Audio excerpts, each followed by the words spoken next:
গত পর্বে তুমি প্যাসকেলের সূত্র ও গাণিতিক সমস্যাবলী নিয়ে জেনেছ। আজকের পর্বে প্লবতা ও আর্কিমিডিসের সূত্র রিলেটেড বিভিন্ন টপিক সম্পর্কে জানবে। তরল বা বায়বীয় পদার্থ এক জায়গা থেকে অন্য জায়গায় প্রবাহিত হতে পারে, কারণ এরা প্রবাহী পদার্থ। প্রবাহী পদার্থের একটি বিশেষ বৈশিষ্ট্য হল প্লবতা। এখন নিশ্চয়ই মনে প্রশ্ন জাগছে, প্লবতা কি? তুমি যখন নদী বা পুকুরে সাঁতার কাটতে নামো, খেয়াল করেছ তখন নিজেকে হালকা মনে হয়? এমনকি পানিতে পাথর বা ভারী বস্তু তুললেও হালকা মনে হয়। আবার গাছের গুঁড়ি বা নৌকা পানিতে সহজেই ভেসে থাকতে পারে। এই সবগুলোর ঘটনার কারণই হচ্ছে তরল পদার্থের প্লবতা। পানিতে থাকা সব বস্তুর উপর পানি উপরের দিকে বল দেয়। বেলুন ফুলিয়ে ছেড়ে দিলে বাতাসের প্লবতাও টের পাওয়া যায়। অর্থাৎ তরল বা বায়বীয় পদার্থে আংশিক বা সম্পূর্ণ নিমজ্জিত কোনো বস্তুর উপর তরল বা বায়বীয় পদার্থ লম্বভাবে উপরের দিকে বল প্রয়োগ করে। এই ঊর্ধ্বমুখী বলকে বলা হয় প্লবতা। প্লবতার জন্যই বস্তু কিছু ওজন হারায়। তাহলে বলা যায় প্লবতা ও বস্তুর হারানো ওজন সমান। এই সম্পর্কে সিরাকাসের বিখ্যাত বিজ্ঞানী আর্কিমিডিসের মজার একটি গল্প রয়েছে। একদিন আর্কিমিডিসকে তার দেশের রাজা একটি সোনার মুকুট দিয়ে এর বিশুদ্ধতা পরীক্ষা করতে বললেন। আর্কিমিডিস বিষয়টি নিয়ে ভাবতে ভাবতে কানায় কানায় পূর্ণ একটি বাথটাবে গোসল করতে নামেন। বাথটাবে নামার সাথে সাথে খেয়াল করলেন কিছু পানি উপচে পড়ে গেল এবং পানিতে ডোবা অবস্থায় তার শরীরটা সাধারণ অবস্থার চেয়ে অনেক হালকা লাগছে। এ থেকে তিনি সিদ্ধান্ত নেন, কোনো বস্তুকে তরলের মধ্যে আংশিক বা সম্পূর্ণ ডুবালে বস্তুটি কিছু ওজন হারায়। এই হারানো ওজন বস্তু দ্বারা অপসারিত তরলের ওজনের সমান। চলো আর্কিমিডিসের এই সূত্রটির গাণিতিক রূপটি দেখে আসি। এর জন্য একটি পাত্রে খানিকটা তরল পদার্থ নিয়ে তাতে সিলিন্ডার আকৃতির একটি বস্তু ডোবানো হলো। ধরি বস্তুটির উপরের ও নিচের দুই দিকেরই ক্ষেত্রফল a এবং উচ্চতা h। বস্তুর উপর ও নিচের পৃষ্ঠের গভীরতা h1 ও h2 এবং ঘনত্ব রো। তুমি অলরেডি জানো যে তরল পদার্থের চাপ কোনো নির্দিষ্ট দিকে কাজ না করে সব দিকে কাজ করে। তাহলে সিলিন্ডারের উপরের সারফেসে নিচের দিকে যে চাপ কাজ করবে তার পরিমাণ হবে h1 রো জি। নিচের সারফেসে উপরের দিকে যে চাপ কাজ করবে তার পরিমাণ হবে h2 রো জি।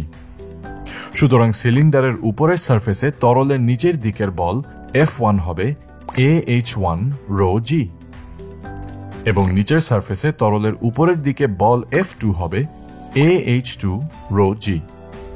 কিন্তু সিলিন্ডারের চারপাশের সারফেসের উপর ক্রিয়ারত বল হিসেব করার দরকার নেই, কারণ সিলিন্ডারটি একদিক থেকে যে বল অনুভব করে অন্য দিক থেকেও ঠিক একই পরিমাণ বিপরীতমুখী বল অনুভব করে এবং একে অন্যকে কাটাকাটি করে দেয়। যেহেতু সিলিন্ডারের উপরের সারফেসের গভীরতা নিচের সারফেস থেকে কম, তাই F2 থেকে F1 বিয়োগ দিলেই বস্তুটির উপর লব্ধি প্লবতা বল পাওয়া যাবে। ক্যালকুলেশন করলে যার মান আসবে V রো জি এবং দিক হবে উপরের দিকে। তাহলে এটি প্লবতা বের করার সমীকরণ, যেখানে V হচ্ছে সিলিন্ডার বা বস্তুর আয়তন, রো হচ্ছে তরলের ঘনত্ব এবং জি হল অভিকর্ষজ ত্বরণ। খেয়াল করলে দেখবে বস্তুর আয়তন অবশ্যই বস্তু যে পরিমাণ তরল অপসারণ করবে তার আয়তনের সমান হবে। তাহলে মান বসালে প্লবতার নতুন একটি সমীকরণ পাব। এবার VW আর রো গুণ করলে তরলের ভর m পাবো, যার সাথে g গুণ করলে ওজন W পাবো। অর্থাৎ প্লবতা বস্তু দিয়ে অপসারিত তরলের ওজনের সমান। কিন্তু প্লবতা আবার বস্তুর হারানো ওজনের সমান ছিল। তাহলে বলা যায় বস্তুর হারানো ওজন সমান বস্তু দিয়ে অপসারিত তরলের ওজন। এই আইডিয়া কাজে লাগিয়েই আর্কিমিডিস সোনার মুকুটের বিশুদ্ধতা বের করেন। তোমার মনে নিশ্চয়ই প্রশ্ন জাগছে, আর্কিমিডিস কিভাবে মুকুটের বিশুদ্ধতা বের করেছিল? এর জন্য তিনি মুকুটের ওজনের সমান একটি বিশুদ্ধ সোনার বার নেন। মনে করি মুকুটটিতে ভেজাল মেশানো আছে। তাহলে বিশুদ্ধ সোনার বারের তুলনায় মুকুটটির আয়তন বেশি হবে। এজন্য তরলে ডোবানোর পর মুকুটটির উপর তরলের প্লবতা সোনার বারের তুলনায় বেশি হবে। ফলে মুকুটটিকে তরল উপরের দিকে বেশি বলে ঠেলবে আর তাই এটি কম পরিমাণ ডুববে। এভাবে আর্কিমিডিস প্রমাণ করলেন মুকুটে খাদ মেশানো আছে। এবার জানব বস্তুর তরলে ভেসে থাকা বা ডুবে যাওয়ার কারণ কি। কোনো বস্তুকে কোনো তরলে আংশিক বা সম্পূর্ণ রূপে ডোবালে বস্তুটির ওপর দুটি বল কাজ করে। প্রথমটি বস্তুর ওজন, যা সোজা নিচের দিকে কাজ করে। অপরটি তরলের ঊর্ধ্বমুখী বল, যা সোজা উপরের দিকে কাজ করে। বস্তুর ওজন যদি বস্তু দিয়ে অপসারিত তরলের ওজনের সমান হয়, তাহলে বস্তু নিমজ্জিত অবস্থায় ভাসে। আবার বস্তুর ওজন তার অপসারিত তরলের ওজনের চেয়ে বেশি হলে তখন বস্তুটি ডুবে যাবে, এবং বস্তুর ওজন তার অপসারিত তরলের ওজনের কম হলে তখন বস্তুটি ভেসে থাকবে। চলো একটি উদাহরণের মাধ্যমে বিষয়টি আরো ভালোভাবে বুঝে নেই। মনে করো একটি খালি বোতলের ওজন 0.5 নিউটন।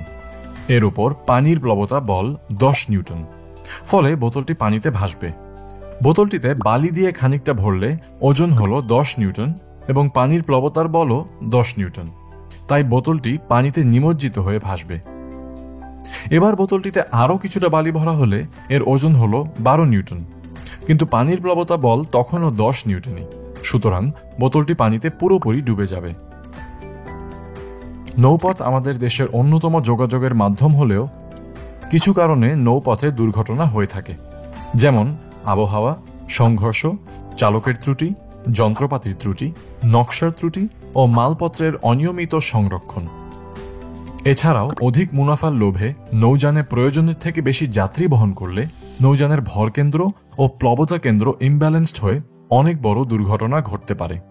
তাহলে আজকের পর্বে তুমি প্লবতা, আর্কিমিডিসের সূত্র ও এই রিলেটেড বিভিন্ন টপিক সম্পর্কে জানলে। আগামী পর্বে এই লেসনের গাণিতিক সমস্যা নিয়ে দেখা হবে।